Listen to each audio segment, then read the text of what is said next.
Who knows the premise of this? Does anybody know the premise? Okay. So I have done specials before, but I thought it would be fun since I'm home and it's kind of casual because it's Seattle in the summer. You guys all just got back from stand-up paddleboarding or whatever. A lot of you guys watched an ultimate frisbee game or some bullshit like that. Seattle is perfect for liking a weird sport. Have you noticed this yet? People will be like, "You gotta see Quidditch." You're like, "We're 40, dude. Chill out." So I wanted to try to just do like a made-up special because I just thought it'd be a fun challenge, and also, everybody does crowd work specials now, and I thought this was a nice twist on it. And so these parts where it's not funny, just consider that like it was supposed to not be funny, That's the part of the show that was supposed to be poignant, and you're supposed to reflect on it. And I meant it not to be funny, all right? And when it's really funny, I didn't rehearse it at all. I'm brilliant. And at first I just gave the email to people that were going to the show, but not enough people submitted. So I gave out the email to the general populace, and those people, there's gonna be some emails that are like, "You suck, your wife doesn't love you, I remember when you did this and this, I hate you." I'm sure there's gonna be one or two really mean things. Hopefully some funny ones. I want to thank everybody that wrote in. That was very, very nice of you. I should tell you guys that some of you guys wrote some of the weirdest shit I've ever seen in my life. And once this projector turns on, I'm going to show you guys what some of you guys wrote, because people wrote some really weird stuff. I don't know how to turn this on. I hope it turns on. This is very unprofessional, just so you know.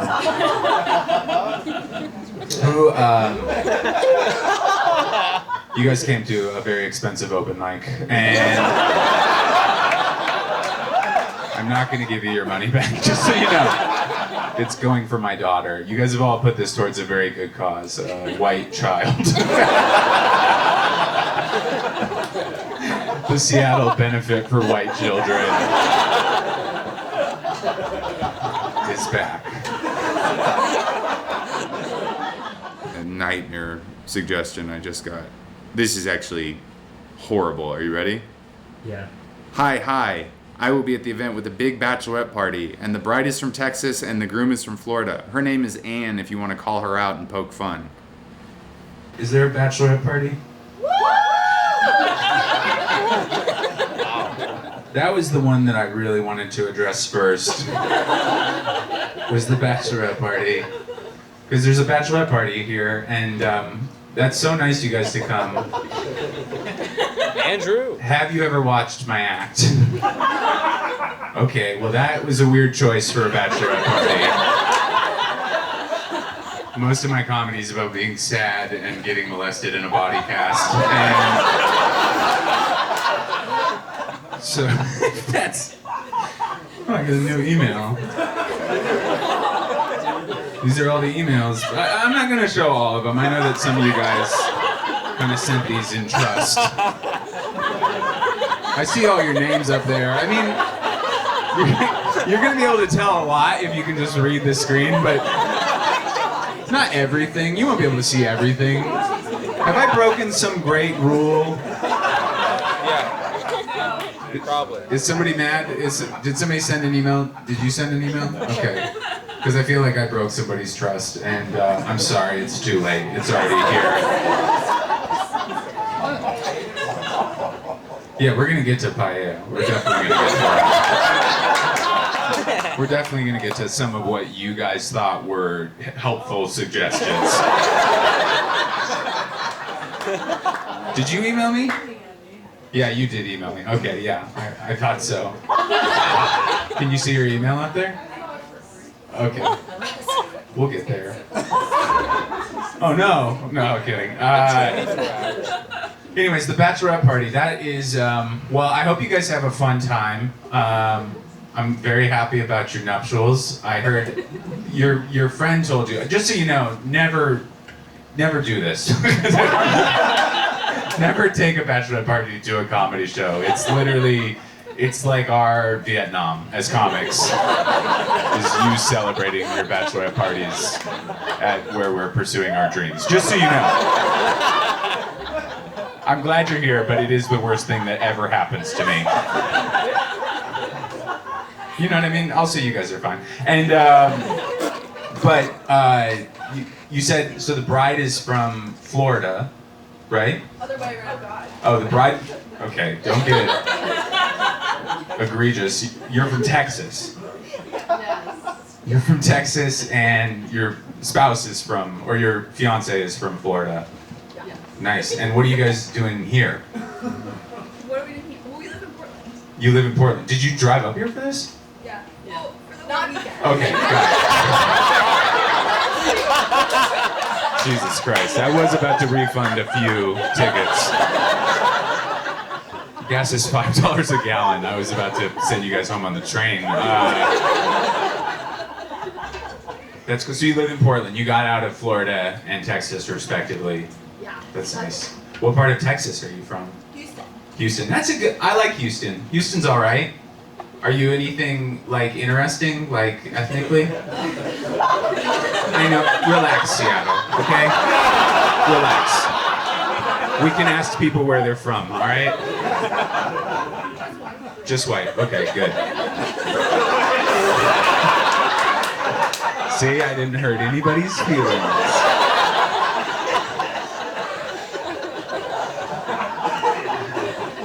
Hey, could you guys turn the heat up? It's not warm enough today. Jesus fucking Christ. Blind leading the blind. So what part of Florida is your husband from? Jacksonville. Ooh, that's a bad one. That's a bad one. Like Houston, I would visit Houston. My wife comes from evil Republicans that are all based out of Houston, and so I'll visit there and I'll drink the blood with them and the baby blood. And, but Jacksonville, I would never visit Jacksonville. It's an awful place. I was trying to think of funny, Texas, Florida jokes, which I just thought of like. You get shot trying to perform an alligator abortion? I don't know. Is that the theme of your wedding? I don't know.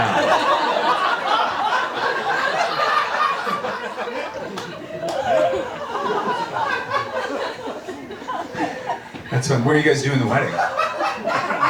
The bayou?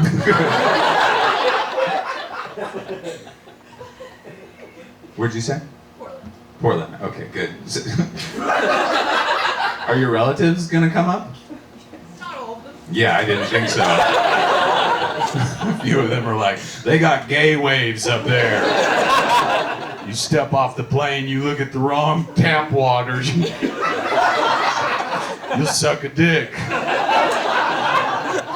That was my excuse. Portland's such a funny place for two people to move from. Jacksonville actually makes more sense than Houston, because Portland does have like a little bit of like Florida of the North vibes. Like Seattle, we're laid back, but like we still get our work done. Portland's like, did you build a bridge yet? And they're like, we did an art project. Also, heroin's legal now. I'm a very afraid flyer. Is anybody else afraid to fly? Anybody? A couple people? I'm very afraid. I have to take Klonopin to fly a lot of times. I didn't take it today because I had the show. But like I'll take Klonopin like a lot of times if I fly long distance. Or, like sometimes because I'm sober, I'll just commute via airplane. Like if I need to go to New Jersey from New York, I'll drive to JFK, I'll fly to Boston, back to Newark. That's 2 Klonopin I get to take, so it's pretty good.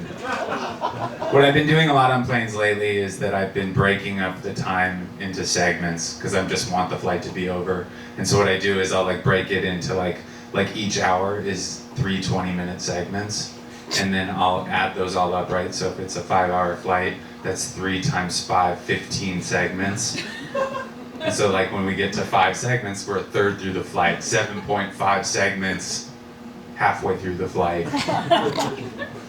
10 segments, 2/3 through the flight. So basically, I guess what I'm saying is I probably don't need to take a test for autism. Like I think that's kind of the verdict is out, you know? I think that's pretty good. I can't make eye contact. I can remember all my credit card numbers. And I break uncomfortable situations into mathematical segments. Like right now, we're 1 segment through the show. Is this thing gonna turn back on? This is the worst thing that's ever happened to me. Oh, okay. Wow, all right. Oh, that's my friend Zane. He did that. I just want to say, I want to show you guys some of what people wrote me, just so you know. A lot of this was like, will your kids be impressed with you guys following your dream to be a comedian, or will he not care because his mom is doing better? Do you think about whether your kid will be impressed by you? Get this. Are you gearing up to be more of a stay-at-home dad, or is Rosie going to gather the majority of resources and also take the lead on parenting? Thanks, buddy. That's a friend of mine that wrote that. There was some that were like this, which is, this is just called a photo of my mom. Jesus. If you're here, please don't kill me. That's all What the fuck is that? Is this supposed to be your mom? I don't know what... Can we all agree stuffed animal is super creepy, like no matter the context? Yep. And then there was also a lot of this kind of stuff. Let's see. Here we go. What do the 4 colors black, green, brown, and white have in common? They're all common American last names.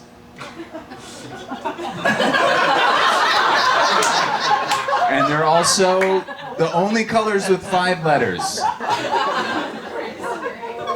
You think that's a good premise? Can you imagine a joke that would come out of that? I'll give you the rest of the show to think of one joke based off of the 4 colors. Jesus fucking Christ. This was one I really liked. Odd hole, bleed hole, blow hole. Take one or all. Have fun. What the fuck does that mean?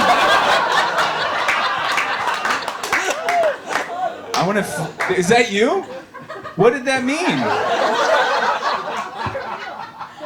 What are they? The first one has to do with math.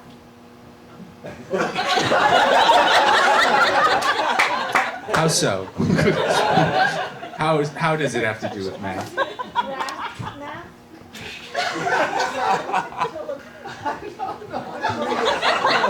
Probably pull up Okay, Wikipedia. if there's an odd number of vertices on a graph, but it's an odd one. Okay, I'm really starting to see that my autism is relating to other people's autism. I think that I'm conjuring up a math-based brain. All right, what is a bleed hole? I want to know.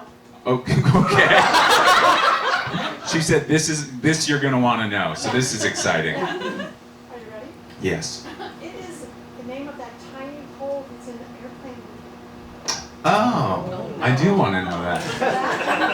Thank you. I appreciate that. It's called a bleed hole. All right. That's good to know. And then is a blowhole West. like a whale blowhole? Like an orca. Oh yeah, like a whale. Exactly like I just said. That's cool.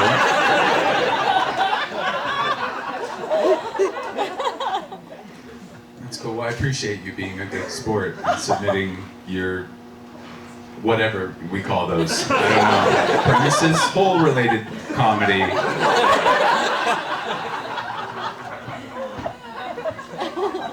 Seem like you kind of are regretting coming to the show.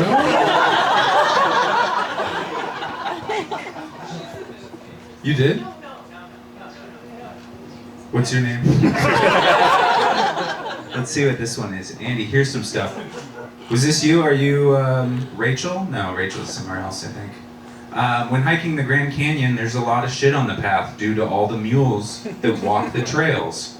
But what if someone who was brand new to hiking didn't realize it was what you thought it was and they were supposed to poop on the trail?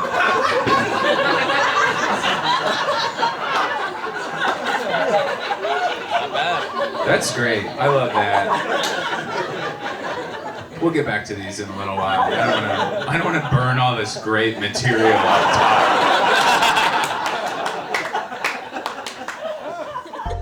The other thing I have is that I can do crowd work.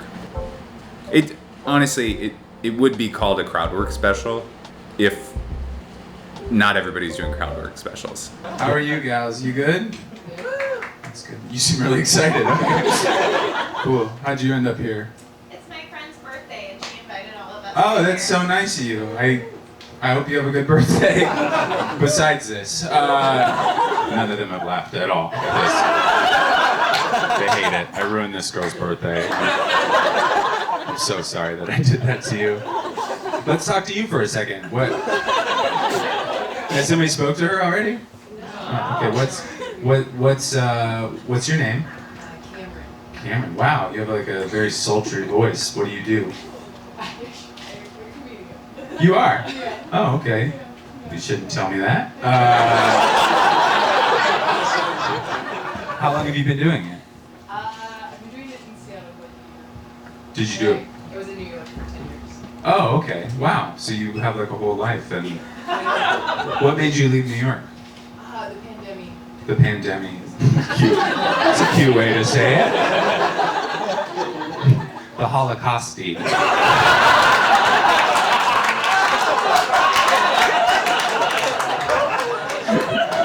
Why'd you leave?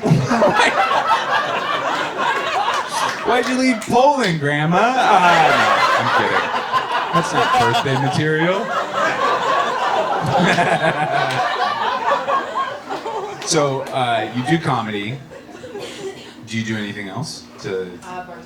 You bartend. Nice. Where do you bartend in Seattle? You don't have to say the bar. You can say the neighborhood. I actually bartended a block away at the tiki bar. Oh, okay. I'm sober, but I blacked out in almost all of Seattle's parks. And how are you liking Seattle? Like, what are you feeling out of like the swap? Real good looking state. Really good looking. Wow, I've never heard that about Seattle.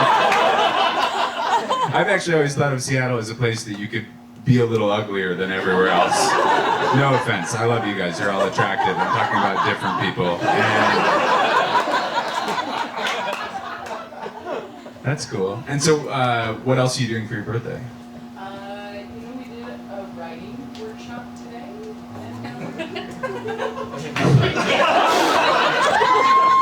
That's the most Seattle birthday I've ever heard. We made menstrual sponges. We collected some of our favorite rocks from Discovery Park. And then we came back into the city to celebrate your moon birth. Something. That's cool. So you're married. You two are married, yeah? How long have you guys been married? A year. And your wife told me that you're a doctor.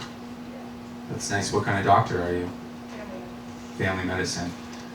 Is this going to cause a fight, what you told me? You don't know. She said you mumble a lot. She said you mumble a lot. And then she said that your parents don't know what their diagnosis is. Is that true? Your patients, really?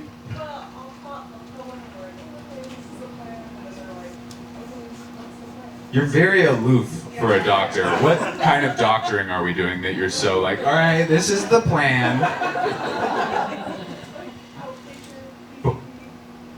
PCP? Oh, primary care. Okay. So you're just a primary. You're GP. Okay, cool. I thought you were like an oncologist, and I was like, you should be more succinct about this stuff. Let's go. Where are you a doctor? At like a smaller facility or a big hospital? Kaiser. I didn't know we had Kaiser here. Yeah. Is it like a big evil corporation? Kind of. But you got a job. Fuck it. Get your bag. Get your bag, babe. And what do you do? Mental health therapist. Nice. I'm gonna need you after the show. What kind of mental health do you do? Anxiety, depression, substance So like one-on-one counseling? Yeah. That's good. I have one of those too. I used to see what's called a sliding scale therapist, which if you don't know is a shitty therapist. It's like the Spirit Airlines of therapy. Like there's extra fees if you talk about baggage, and that's an old joke. I had to add it in there for you guys to laugh at something. That's cool. Do you do like woo-woo therapy, or are you kind of more by the book? Okay, that's cool. My therapist, I have like a very woo-woo therapist. Like this is how unprofessional my therapist is. My therapist is married to my wife's therapist. Yeah, we're in a love square. And sometimes he'll give my wife's therapist will give my wife advice, and then she'll relay that to me, and then I have to go to my therapist and tell her why her husband is full of shit, you know? Like last week he told my wife that she needed to put down more boundaries, so I had to go to my therapist and be like, your husband is trying to fuck my wife.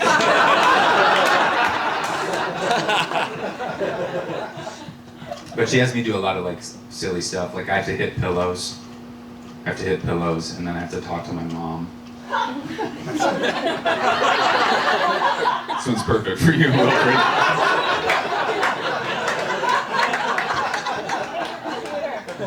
Hit your computer, it's gonna time out. Okay. Whoa, this countdown's pretty anxiety creating. Oh my God, Jesus Christ. But I have to hit the pillows and then, Jesus Christ, we gotta get back out of here. Sorry, this is very distracting. Now just read everybody's names. Do you guys want people's emails? I'll just pull up the whole, here, everybody email Zane.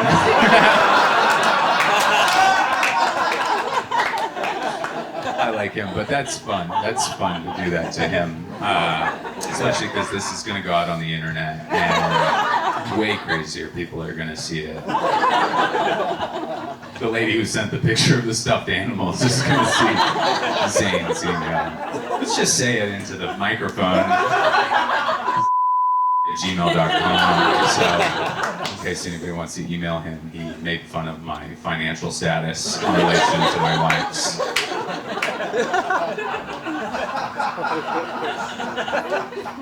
I was thinking about like it's gonna be hard because my wife comes from like money, and then also she's very successful, and then I'm gonna be the dad, right? So I'm gonna be the stay-at-home dad, which means I'm also gonna have to like discipline my daughter and like try to give her like fortitude and backbone, but I'll know that she doesn't really need to work that hard. You know what I mean?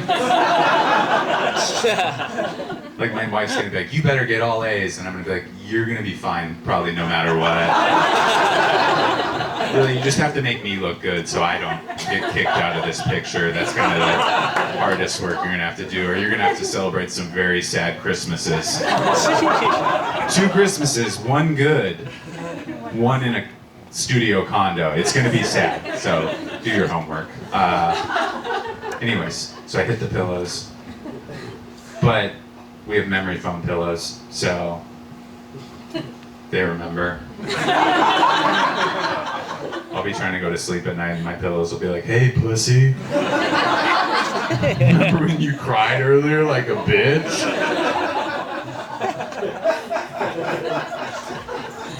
Let's meet some other people in the audience. All right, let's see some people. Is anybody from out of town farther than Portland? It's Alaska.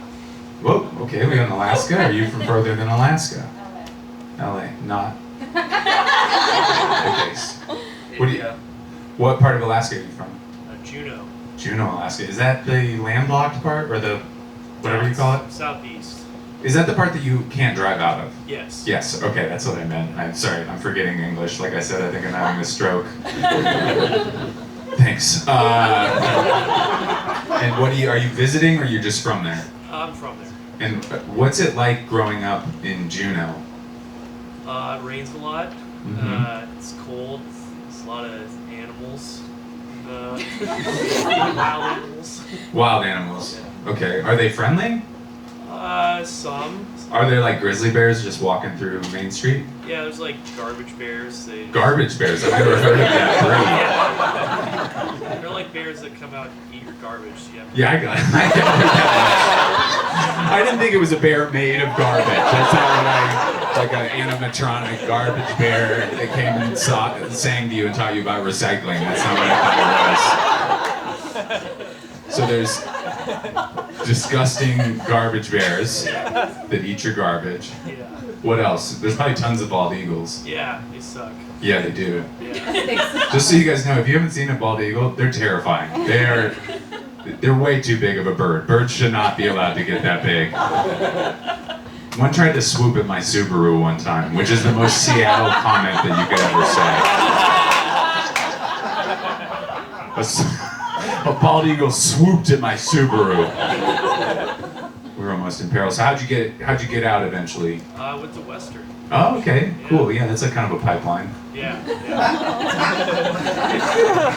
You saved enough fish skins and Yeah. bird beaks so you could trade them for cement. Nobody's on board with this riff that I got going. And what do you do now? I work in a lab. Okay. Research lab. Okay. Yeah, that's good. I'm glad it's not a meth lab. Probably very lucrative in Alaska. You could sell a lot up there. That's where Jesse, whatever his name is now. So what kind of lab do you work in? Like pharmaceutical research, like cancer drugs. Not Okay, not fun ones. That's cool. So you're doing good stuff. Sure, yeah. Jesus Christ.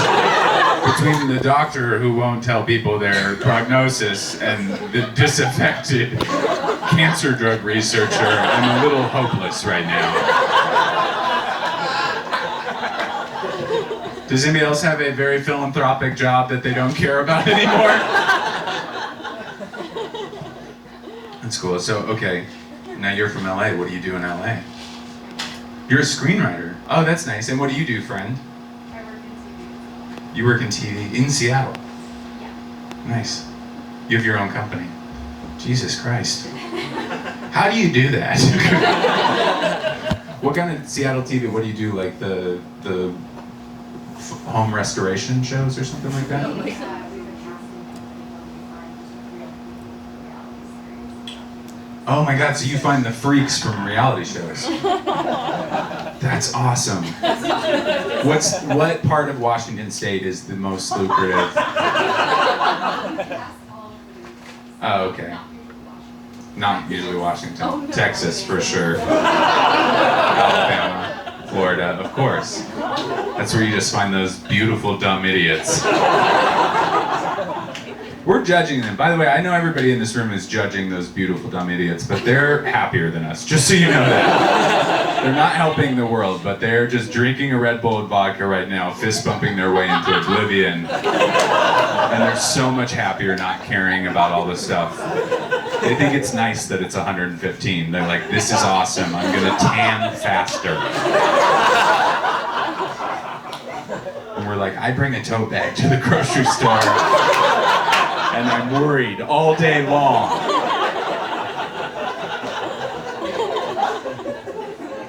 We got a little bit more time until I get into my big closer. I don't have a closer. This is all brand new. I do want to, what did I want to talk to you guys about? It might just be a story, because if somebody reminds me of a story, because a lot of my friends are coming to the show, because I'm from Seattle, then that'll be an easy thing to close on. Is there anybody here who I went to high school with? Middle school. Middle school. You went to Washington? Yeah, and Madrona. It's nice. Sara Weisman. Oh, hey Sarah, how are you? It's nice to see you. Sara, snowboard guy looking at his phone now. I'm trying to order drinks, sorry. You're trying to, you order drinks on phones here? Yeah. Jesus Christ. It's a nightmare. Hey, while the show's happening, please look at your phone. Please open the most distracting object that's ever been created. Anyway, Sarah, you were a pro surfer, right? Oh, for sure. No. Weren't you? I thought you surfed. No. Were you part of the skirt-wearing walkout in middle school? Yeah, I can talk about that. I've actually always wanted to talk about this because only Seattle will be able to relate to this. So when I was in seventh grade, all the girls in school wore these hippie dresses. They were like skirts. They were hippie skirts. So they had an elastic band. They looked like something you would buy at like a music festival. They were very loose, cheaply made. And, right? Yeah, they were like a tapestry around your waist, you know? Yeah. And I one day, this was like the height of grunge, you know, Kurt Cobain had just wore a dress on TV. And so I like put one on, and then this like administrator came around and she was like, Andy, you have to take that off. Men don't wear skirts. And I was like, I'm not taking it off. And so I got suspended from school. That was all I wanted to do. That was my entire action, was that I'm gonna just piss off this administrator. Well, word got out into Seattle's LGBT scene that a young activist had been kept from his civil liberties. And so they were like, Andy, we heard what happened to you. We were outraged that you weren't allowed to wear a skirt. I was just being a smartass. They thought that I was the first gender-neutral person in America. So they were like, we're having a protest. So literally, like 2 days later, like 100, 200 people, all men, showed up in skirts in front of my middle school. And I was the keynote speaker.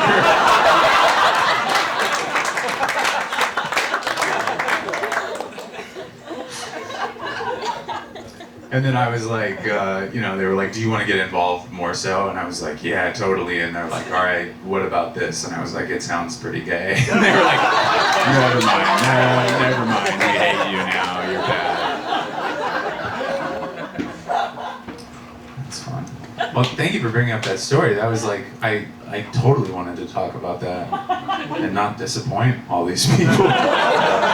So do you have any more funny anecdotes? I know I was a camp counselor too. I have some friends here from summer camp. There's my buddy Jake right there. Hi, Jake. Right on time. Yeah, thanks, buddy. I was a summer camp counselor for like 10 years. I don't know what it was. I started when I was 15, and then they kicked me out eventually. And we were not watching your kids, just so you know. That's a great summer camp, and there's a lot of people that care about your kids. I was not one of them. I was trying to finger people. That's all. I was trying to make sure the kids went to sleep where they were supposed to, and then I was off to fingering in the woods.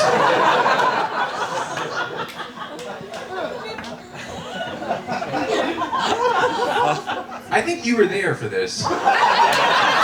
Not the fingering part. I think you were there for this, Jake. Do you remember John Martin? Yeah, okay, cool.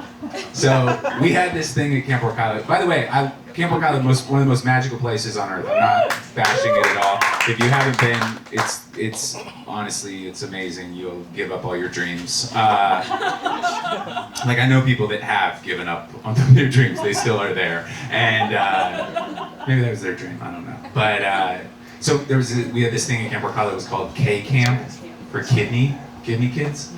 Yeah. They were getting kidney transplants, or they were on kidney dialysis. So we would give them a week at the summer camp so that they could come up and have like a time as like a normal kid, you know. And then they would like go and do dialysis at camp. But there was this one kid, and his name was John Martin, And every day I would see him in the swimming pool, but I would see him in the shallow end because he didn't know how to swim, right? So he was always in the pool, he loved swimming, didn't know how to swim, don't clock that. But what we also did at Camp Work Highlight is we would do a dock sleep out, which we'd sleep on the end of this really long dock, and then at about 6 in the morning, we'd all wake up and jump in the ocean off the dock. Do you see where this is leading?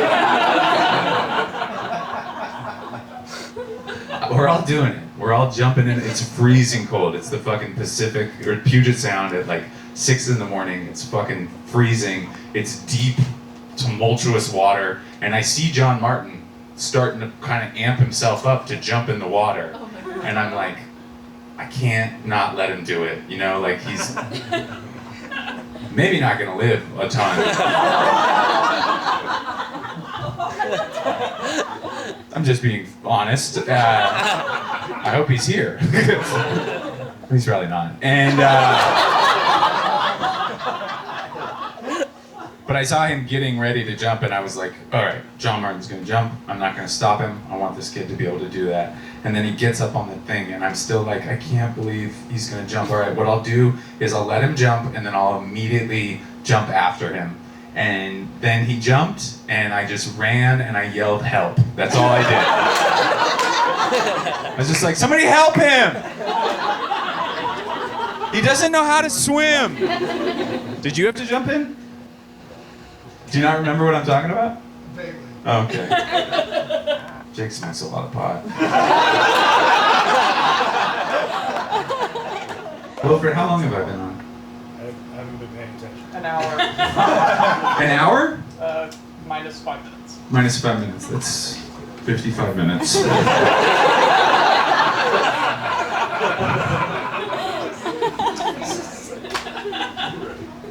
Oh, this is just a funny one.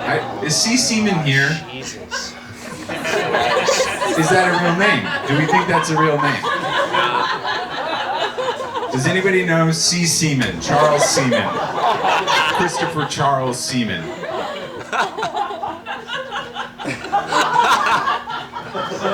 It's the best. He said, I used to work at Oregon State Parks. The parks I worked in my unit was attached to a highway rest area, which we took care of. I'm going to read it up here. It's much larger. By that I mean we cleaned ourselves. Nothing like cleaning bathrooms for the public. Shit, is this too lame to read this whole thing? No, read that. Okay. One early morning shift, I began cleaning one of the single-occupant handicap bathrooms. Now, this bathroom is surrounded by big, beautiful ponderosa pine trees. Upon entering the bathroom, I first discovered that there was pondo, tree bark pondo. That's their short term for ponderosa. We got a fucking pondo again. Fucking Juno knew what that meant right away. I didn't even need to say ponderosa. He'd be like, pondos, dude, every day. So thinking nothing of it, I started sweeping it all up and went to dump it in the restroom's large trash can when I discovered an arm-sized ponderosa branch sticking out of the garbage can. So I go to pull out the branch only to discover that the branch had in fact been turned into a giant dildo. Masking tape wrapped over and over, creating a well-endowed phallic-like shape at the end with a condom stretched over it.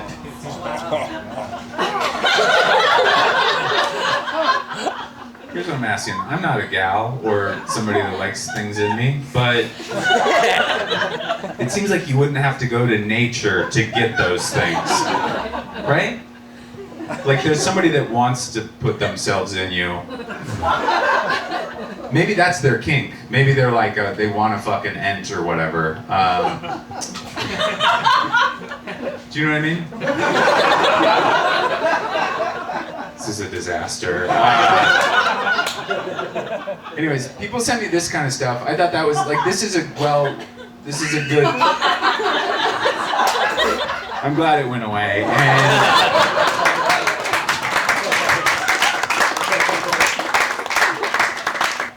there was lots of like people that like were like proposed stuff that was just like not even jokes. Like somebody was like, what if there was one that was like, they say don't leave a baby or a dog in a hot car, but what about adults? All right, well, I just got the light, so I have to get out of here pretty soon. My kids are in the car, and But did anybody have any questions? Did anybody have anything they wanted to bring up? Anything that they thought of on their way? Paella. That is. So okay, that was an email from a friend who is a comic, and he sent me paella. That's what he sent me. Email subject, paella. Which I get all the time. I always get emails, subject, paella. And then the body of it just said, it's so much worse than it's supposed to be. Does anybody else have this strong of feelings towards rice dishes? Is anybody else this outraged that saffron-based rice dishes haven't lived up to the hype? If you guys don't know, paella is a Catalan regional dish from Spain. Heavy in saffron, big on sausage and seafood. You know what I'm talking about. I'm pretty autistic. I can tell you a lot of facts, you guys. You just want to start quizzing me, I'll give you answers. What's a good lead-in for a bit? I feel like you're asking. That felt like a heckle more than a real question. Like, sir, let's say we spent $20 to go to a comedy show. And, like maybe we wanted to hear some jokes, like that's kind of what we had in mind was like comedy. And so, what would that sound like if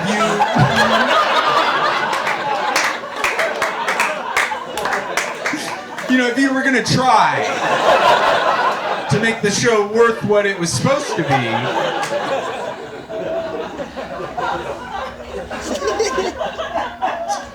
What's a good lead-in? Well, there's lots of different ones. I mean, you can start with something absurd, like you can be like, I like Trump, or whatever, and then you defend it in a ridiculous way. Or you can kind of misdirect people, where you could be like here's, let me think about one.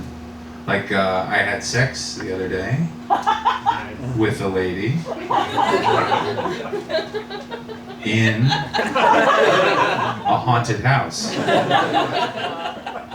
Well, I thought it was a haunted house. It turned out she was just booing me. So, pretty fun bit. Am I ready to be a dad or what? All right, you guys are so fantastic. Thank you so much. I had such a blast. This was so fun. I hope you guys had a good time. Give it up for Rosie and Zach and the Hereafter. And thank you for supporting my